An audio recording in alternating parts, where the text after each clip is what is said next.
bien sûr qu'il fallait être là, puisque nous avons ce devoir de commémoration en l'honneur déjà du bâtonnier Félix Rode, qui fait en sorte que cette tradition autour de Shellshare se perpétue. Et il est tout à fait normal que personnellement, je me retrouve ici aux côtés de sa fille Brigitte Rode, qui sait faire le travail depuis de longues années. Eh bien, tout à fait, parce qu'une jeunesse qui ne connaît pas son histoire n'a pas d'avenir. Donc, il est très, très important, et ça, je suis ravi de voir les jeunes comme Talia, qui est une merveilleuse cantatrice et qui nous a fait un très beau discours, eh bien, prendre la parole autour de Shellshare, de Victor Shellshare. Oui, il fallait être là, c'est important pour moi, ça compte, ça fait partie de mon histoire. Donc oui, je devais être là aujourd'hui. Oui, il faut connaître l'histoire de Shellshare parce que sans connaître le passé, on ne peut pas construire le futur. Et c'est important de se rappeler que s'il n'y avait pas eu ces personnes-là, on n'aurait pas eu, en tant que personne de couleur, tous les droits qu'on a aujourd'hui. Eh ben, je compte continuer dans le domaine. J'espère devenir plus tard chanteuse lyrique professionnelle, professeure de technique vocale au conservatoire et docteur en musicologie. Ben, j'espère qu'elle restera gravée dans l'histoire et qu'elle pourra inspirer les générations futures. C'est très important. Je crois que perpétuer la tradition est essentiel. Nos jeunes, nos plus jeunes doivent connaître l'histoire. Aujourd'hui, nous sommes ici à l'invitation de Brigitte Rode qui perpétue la tradition autour de la commémoration donc, de la fête de Victor Shellshare qui, comme tout le monde le sait, a joué un rôle essentiel à l'époque esclavagiste. Quoi qu'on en dise, c'est un personnage qui a été au centre même donc, de cette transformation, de ce combat et qui est abouti, comme tout le monde le sait, donc à cette abolition de l'esclavage. Les jeunes doivent connaître l'histoire. On ne peut pas ne pas faire comme s'il n'a pas existé. Il a existé. Et donc, nous devons, nous, adultes, transmettre aux jeunes ce qui s'est passé. Et c'est le travail que fait Brigitte, qui continue le travail qu'a commencé son papa, feu Félix Rode. Elle est extraordinaire. C'est une jeune qui, je viens de le dire à sa maman et à Brigitte, il faut qu'on la fasse entendre par un grand nombre. Et nous devons tout faire pour l'aider à continuer parce qu'elle est vraiment déterminée. C'est une voix extraordinaire que le monde entier doit connaître. Et le monde entier connaîtra cette voix. Basse-Terre a du talent, comme on dit. Basse-Terre a un potentiel extraordinaire. C'est le maire Gatala qui le dit souvent. Il a raison. C'est à nous de faire en sorte que tous ces talents soient connus et aillent le plus loin possible. Hommage aux Guadeloupéens. Hommage à la ville de Basse-Terre, hommage à la ville de Pointe-à-Pitre, hommage à ces conseils municipaux qui, en 1913, ont décidé qu'il fallait un jour marqueur pour symboliser les luttes pour la liberté, les luttes pour la fraternité, les luttes pour l'émancipation. Et il y a eu cette mobilisation citoyenne, puis politique, et il y a eu cette pression pour que le gouverneur Émile Mervart, le 8 juin 1914, dresse un arrêté, cet arrêté gouvernemental qui est encore en vigueur et qui, il est vrai, Félix Rode a fait respecter en 1993 face à l'ignorance des institutions qui avaient osé, un 21 juillet 1992, travailler. Je signale au passage Conseil général, aussi les magistrats et également la préfecture. Mais bon, il fallait, comme on dit chez nous, on désordre qu'à mettons l'ordre, il fallait que cela se fasse pour que Félix Rode aille jusque devant les tribunaux et qu'une fois de plus, il faille que le droit puisse être respecté et souverain. Et c'est pour cela que depuis le 6 juillet 1993 et donc par la suite le 21 juillet 1993, cette fête Shellshare, qui est une fête typiquement, symboliquement, puissamment guadeloupéenne, eh bien, est revenue des frontispices de l'oubli. Césaire disait « Je ne suis pas un homme de l'oubli ». Un peuple, un pays qui oublie son passé est un pays, un peuple qui ne se soucie pas de son avenir. Félix Rode, dont nous rendons hommage toute cette année, jusqu'à 2025, si Dieu nous prête vie, parce qu'il aurait eu 100 ans le 6 juillet 2025, Eh bien, Félix Rode est de cela.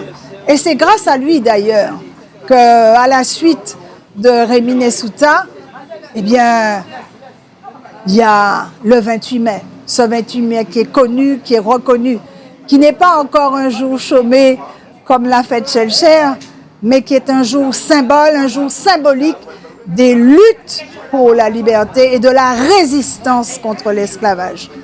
Et mon vœu est que non seulement c'est clair que le buste de Schellcher sera là à nouveau, mais que nous puissions nous réunir et nous recueillir pour que toutes ces luttes qui ont été des luttes marronnes, des luttes de Delgrès, d'Ignace, des luttes aussi et du combat de Schellcher, eh bien, pour que tout cela ne soit pas juste dans un livre d'histoire, si tant est qu'il y en ait dans les livres d'histoire, mais pour que cela soit une mémoire vivante et collective guadeloupéenne.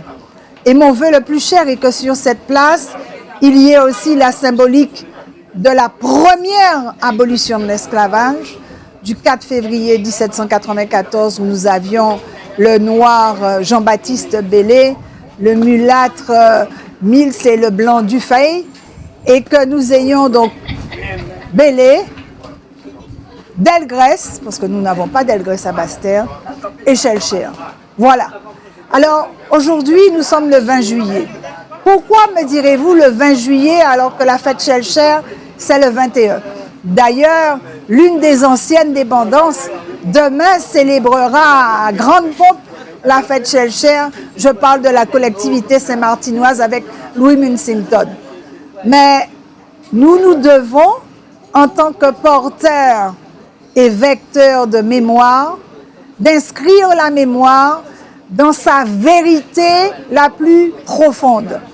L'arrêté à Émile Mervat, qui a maintenant 110 ans, ça fait déjà 110 ans que cette fête, elle est reconnue, célébrée et qu'elle est maintenant respectée même par le gouvernement français, ça n'existe qu'en Guadeloupe. Eh bien, cette fête, lorsqu'il s'agit d'un dimanche, le 21 juillet, elle est célébrée la veille. Nous avons fait exactement ce que dit l'article 1 de l'arrêté du gouverneur Émile Mervat. Nous sommes aujourd'hui samedi 20 juillet à Basse-Terre, juste la veille du 21 juillet. Nous sommes donc dans le respect de l'histoire et dans la conformité à la mémoire collective. Alors maintenant, que nous reste-t-il? Et vous avez vu qu'il y a maintenant une cohorte de jeunes Guadeloupéens qui ont soif de connaître, qui ont soif de savoir et qui aussi ont la volonté de transmettre. Il ne nous reste plus qu'à faire une année de connaissance, de transmission, d'éducation, d'information, d'échange, voire de critique, parce que la critique constructive nous permet de rejaillir et d'avoir des renouveaux encore plus porteurs. C'est ce que nous avons décidé de faire. Et cette année, vous nous verrez encore davantage avec les jeunes de notre pays pour que la mémoire collective soit une mémoire vivante, non pas de rites ou de rituels, bien que les rituels ou les rites soient importants, mais de connaissances et de porteurs de connaissances, comme on porte la flamme des Jeux Olympiques.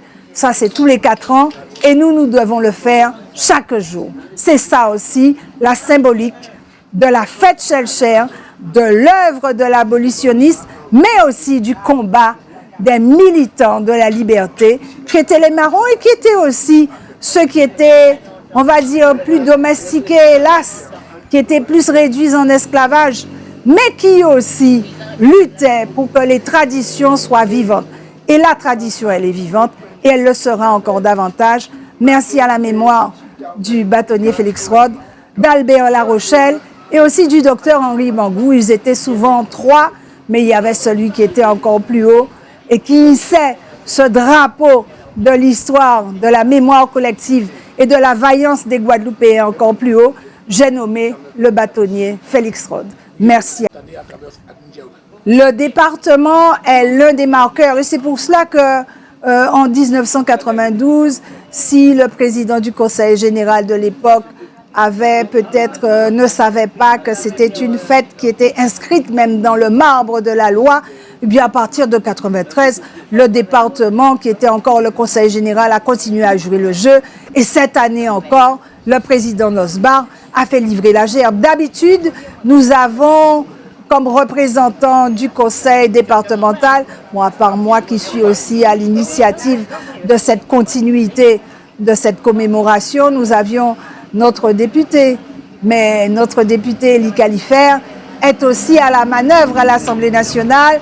Nous avions aussi notre collègue Jimmy Fosta, mais qui lui aussi est appelé.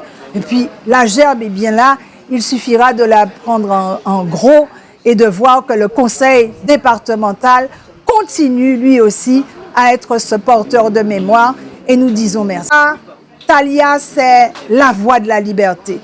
Ce chant de liberté qui est porté par cette jeune, ça n'est pas uniquement parce qu'elle a été la lauréate, la major du concours d'éloquence. Elle aurait pu avoir la voix, elle a la voix. Quand elle vous a décliné un extrait d'Aimé Césaire sur la colonisation, elle a la voix. Mais elle n'a pas que la voix parlée, elle a le chant, elle a le lyrique, elle a les entrailles. C'était une jeune merveilleuse et c'est pour cela que nous vivons dans une civilisation qui est une civilisation merveilleuse. Et cette civilisation merveilleuse a un point d'orgue, un point d'ancrage. C'est ce que nous appelons le Yenalot, la fraternité. Eh bien, cette fraternité, elle doit être aussi portée à des jeunes. Et c'est pour cela que je disais, quel que soit là où il ira, elle ira. Que ce soit en France, que ce soit aux États-Unis, qu'elle revienne ici aussi, nous porter vraiment cette force qu'elle a dans le lyrique. Nous serons là pour la soutenir. Et quand je dis nous, il n'y a pas que moi. Il y a vous. Il y a tous les Guadeloupéens. Lorsque nous avons une fille du pays qui est aussi merveilleuse et qui a une voix aussi porteuse, qui, dans le domaine du chant, est vraiment le canto bello, eh bien, nous devons aller encore plus loin pour que ces phares puissent par la suite guider les petits qui arrivent. Elle est encore jeune, elle a du chemin à faire, mais elle a déjà commencé. Et c'est ça la vaillance des jeunes. Et c'est ça aussi pourquoi nous militons pour que cette transmission soit là et qu'ils soient encore meilleurs que nous. C'est ça l'avenir de la Guadeloupe. Mais il n'y a pas d'avenir sans passé. Et il n'y a pas de passé sans mémoire par le présent. Nous le faisons continuellement et nous continuerons à le faire parce que nous avons reçu cette valeur de la mémoire par le bâtonnier Félix Rode. Merci.